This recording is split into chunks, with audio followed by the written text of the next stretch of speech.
With an increasingly competitive and globalized marketplace, it has never been more essential for manufacturers to have a strategy in place to fight against price erosion. K&L Gates partner Chris Finnerty explains how price erosion impacts manufacturers and what can be done to mitigate against it. From the manufacturer's end, price erosion is when a manufacturer introduces product A into the marketplace. They have certain life cycle and margin expectations around that product.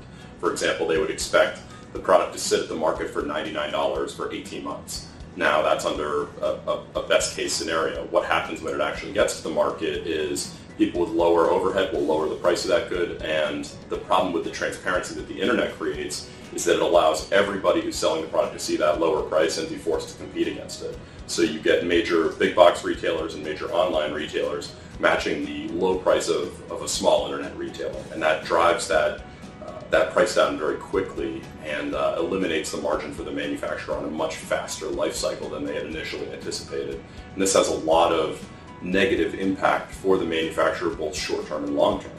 One, they're not making as much money on the product as they initially anticipated and are having to lower their price to their retailers, who are not making as much money on the product as they initially anticipated and are having to lower price to consumers, which lowers their overall interest in the brand, their willingness to promote it. And for the manufacturer perspective, it lowers their ability to invest and develop new technology to introduce the next product that they're going to bring to the marketplace.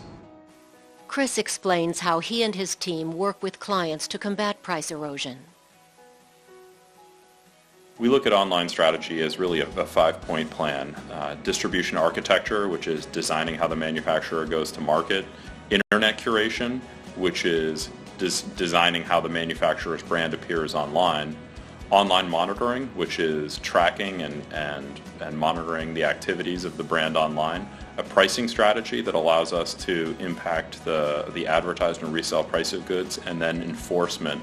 Without all 5 of these components working in harmony, we end up with a strategy that's unable to support itself in the marketplace. If you would like to find out more about how the K&L Gates team can help your business, then please contact us today.